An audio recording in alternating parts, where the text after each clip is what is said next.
Welcome, beautiful Paris Saint-Germain and family. We're here after FC Barcelona versus Real Madrid. And what a big game this was. This was the Copa del Rey Final. Both teams competing in the league. Barcelona already thrashed Madrid 4-0 in the league before this game. And obviously Barcelona also thrashing Real Madrid in the Super Copa de España. Madrid had a lot to prove in this game. Honestly, Barca, they didn't have anything to prove. All that Barca had to do in this game and needed to do was get the victory and, continue their ongoing search for that treble. They still got to decide La Liga, but they are in a favorable position. And they got obviously the semi-final versus Inter and then a potential Champions League final. And what a game. What a game this has been. I mean, this is one of the best games I've seen this year. The first half was a bit dead. It was like from a neutral perspective where I'm not supporting the two teams, where I just want to see a great game. It was too much Barca domination. Barca dominated the ball. Barca got the goal. Madrid did absolutely nothing. But then second half changed. Madrid started pressing high, which is very weird for me to see. I never seen Madrid do that. Madrid started pushing higher up. Left, obviously, a lot of space in behind. But they won a lot of duels in the upper third. Had a lot of good counterattacks against FC Barcelona, got the 2 consecutive goals, and I was like, wow, the momentum has completely shifted in this game. It went from FC Barcelona just calmly dominating the ball, dominating the game, and then Real Madrid in the second half definitely switched on. Mbappe definitely had an effect on the game, but I think it's also mentally, as I said, I think Barca just wanted to get into this game, get the dub, and move away from it, whilst Real Madrid took this actually as a Champions League final. Barca looked at it obviously as the final, but Madrid definitely wanted to have more. But that's where the mentality from this Barcelona team, I've talked about it many times this season, this FC Barcelona team has shown immense mentality under new manager Hansi Flick. And, there's a quote from Napoleon. If you have one dog as the leader with 100 lions, and that army fights against an army with the lion as the boss and 100 dogs, they would win. Because the leader of a team is huge.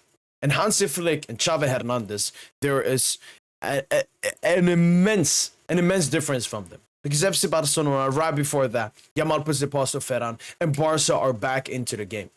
Like Barca, I felt this game, I'm not going to say they played in second gear, but they definitely didn't put in the most intensity they could have done. FC Barcelona, I've seen them perform better. I think they have Inter obviously coming up. They got the goal, go into extra time. It was looking like it was going to go to penalty shootout, but what a goal from Jules Koundé to give not 3 points, but the trophy to FC Barcelona. And let's check out the lineups, my thoughts about the player in this game. Here's the Madrid lineup. Here's the FC Barcelona lineup. First of all, we got to talk about Szczęsny. I think the 2 goals, you don't blame it on him. But he made so many important saves. It was that double save on Vinicius, some other saves as well. I think Mbappe off the left as well. He's been huge. Like, I've never seen a player come out of retirement and perform at least as a top 5 goalkeeper in the world this season. Like, he's been immense for FC Barcelona, making the important saves. And in many games this season, you can put up the question, if Ter Stegen was here, would Barcelona win have game? Would Barcelona, would have they advanced from this tie? And Szczęsny, he's been absolutely huge for FC Barcelona, and a very good final game from him.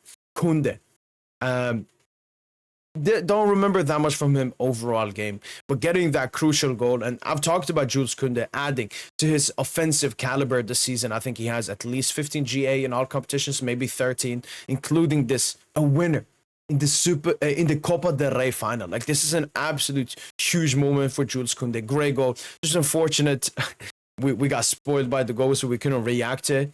And then obviously the stream cut out. About what a great goal from Jules Koundé. A good game.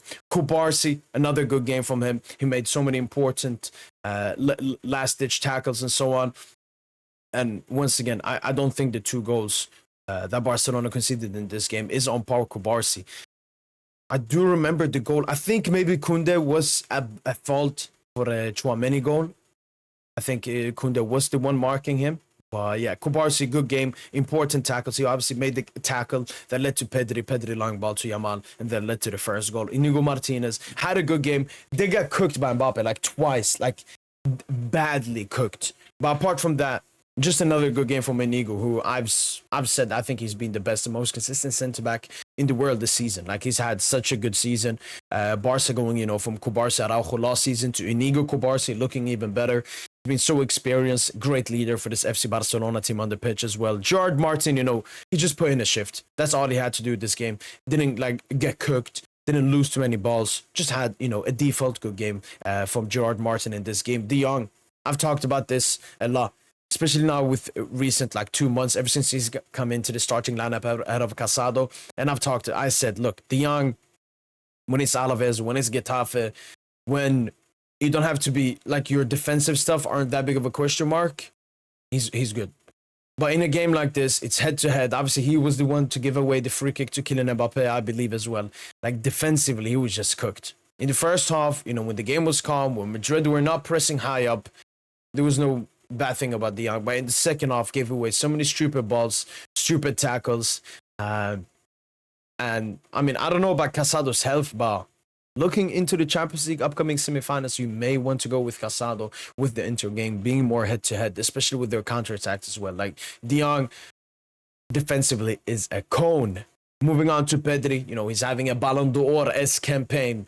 And I wouldn't say insane performance from Pedri. He definitely looked tired, especially when he got subbed out. But a good game from Pedri. And an insane goal to open up the lead. What a goal from Pedri in this game. But apart from that, he had a good game. I've seen more special games from Pedri, obviously, but good game and a great goal.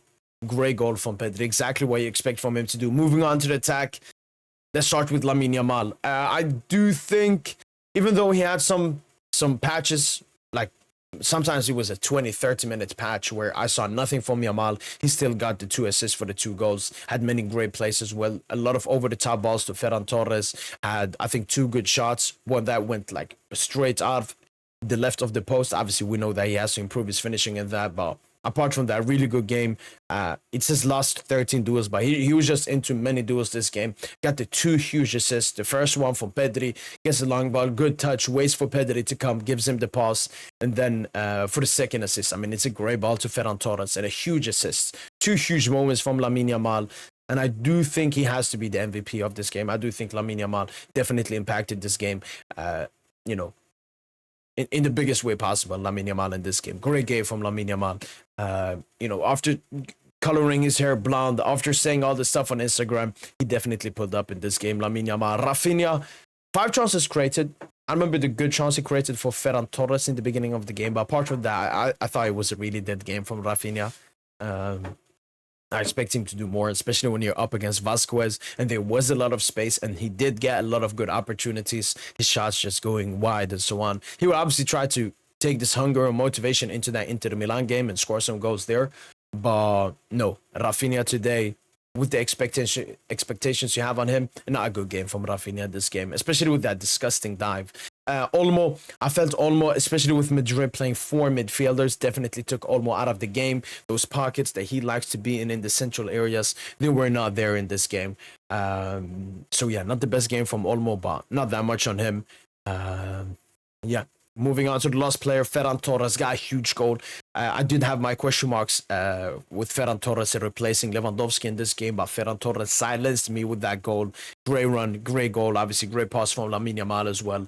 And yeah, just far hard. And he was always there. He was always there, making good runs, nitpicking, sometimes being close as well. But a great goal from Ferran Torres, absolutely huge. Let's see what he can do in the upcoming games versus Inter Milan. And looking at the Barcelona bench, Fermin Lopez, I think he had a very great entry, did very well stuff. Araujo, great defensive solidity at the back, especially with the space that Barca was leaving in behind in that second half. Gavi, good game from Gavi coming on. Garcia as well. Pau Victor obviously didn't do that much. Now moving to Real Madrid. Thibaut Courtois, let's take a look at the 3 goals. Pedri, he's not saving that. Koundé, he's not saving that. And Ferran, I do have to question Courtois. That's something we immediately said when that happened. I have no clue why Courtois went out there. It was a bit the same with Ederson versus Vinicius Jr. I don't know why these goalkeepers think you can just come out I don't know, to pressure the attacker or something. Like you're just making yourself extremely vulnerable and giving them an easier chance than possible. I've obviously talked about Courtois, not being his best ever since coming back from the injury last season, and also age catching up with him, but it's been a somewhat of an underwhelming season for Courtois, in my opinion, according to his high expectations, especially in the big games. I mean, he's been here for all these Madrid thrashings against Barcelona this season. Ferland Mendy, obviously, unfortunate for him, got injured quite early on. Rudiger, yeah, I mean, Unk is just cooked. I think Rudiger is past his best. It could be, coming back too early from that injury he had, but just not that level. Asensio, like, I don't remember that much Asensio did this game. Maybe one good tackle here and there, but obviously lunging in for that. Obviously, it was a dive from Rafinha, but absolutely, it just shows zero IQ from Asensio. Like, big moment, 2-2, 30 seconds left of the game, and you're just lunging into Rafinha, hoping to get the ball first. Very stupid from him. Vasquez, it's just an average Vasquez game, I felt.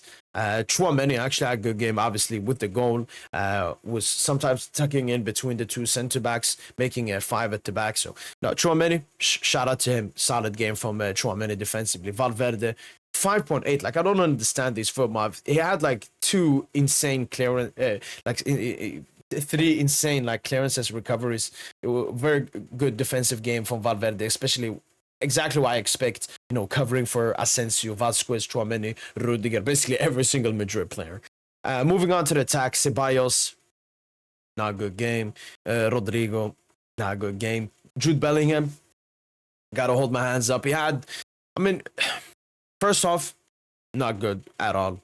Extra time, not good at all. But that second half, he performed so well for Real Madrid, doing exactly what they had, what he had to do. And I think even as well, like, lost maybe 15, 20 minutes of the first half. So Bellingham, good game from him. I don't see that often. Had many good interchanges, many good link-ups, and then started to fall off a bit towards the end. But Bellingham was part of this Real Madrid comeback. Bellingham was crucial. And shout out to Jude Bellingham for a good performance in this game. Vinicius Jr., I thought this was an absolute stinker from Vinicius Jr. The decision-making, the finishing, the thinking, the football, the this, the that. It was absolutely garbage by Vinicius Jr. in this game. The standards I have on him and what he did today, he's not done 10 times better. He's done 10 times worse.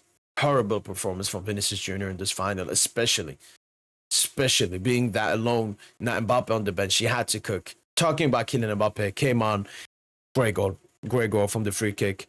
Don't remember too many actions apart from that. I remember when he cooked Inigo and so on. It was a good entry from Kylian Mbappe, just not enough. Fran Garcia actually did well enough.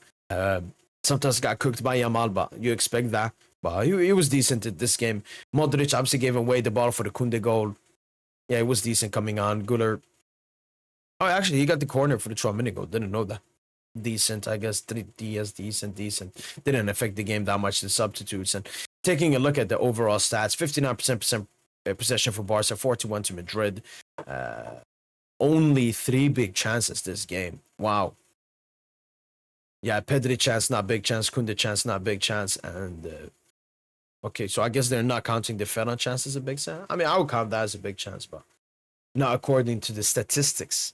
But yeah, what a final this was. 4-hour live watch along, like 1.5 hours before. Obviously, the game went into extra time. But yeah, to finish off this game, shout out to Madrid. Because we've seen them against FC Barcelona this season. We've seen the Real Madrid this season, and they've not been that good of a team. They definitely surprised me when they started pressing, wanting to win the ball high up, making the game a bit stressful for FC Barcelona in that second half. And I mean, they came so close to getting the trophy. Obviously, they should be disappointed. They should be mad losing a Copa del Rey final against your main rivals in FC Barcelona. But they should still be proud of their performance. Especially that second half, this is still one of the best Madrid I've seen this season. They've not been that good this season. Barcelona, on the other hand, going into a game where they are thinking about Inter next up, but they still managed to get the win. That's the insanity of this Barca team. It was the same thing, I feel like, in that Dortmund game they won. They didn't have to win that game. They didn't have to push out, but they still won that game. And that's been the thing with Barca. They win the games they have to win. And some games, it's less pressure on. They still manage to win it. They still manage to survive. Momentum to Madrid. If this was a Barca from 2-3 years ago, they would have crumbled with Madrid having that 2-1 lead. But what did Barca do? They survived, defended well, got the goal, got the winner, and got the trophy. treble on for FC Barcelona. Madrid, another trophy lost out on. It'll be very interesting. Obviously, these teams will be coming up against each other in, I think, a week's time, 1.5 weeks' time in the El Clásico. So that's another big game to look out for. And let's see if Madrid can catch up and make the La Liga title race a bit interesting. They will definitely want to win that game. Barca, on the other hand, as long as they don't drop points to Valladolid, they don't even have to win that game. So very excited for the La Liga game coming up. It will be a revenge for Madrid. Barca wanting to get 4 out of 4 victories versus Real Madrid this season. That's been it from boy PSG. Hopefully guys have enjoyed this video. And as usual, allez Paris.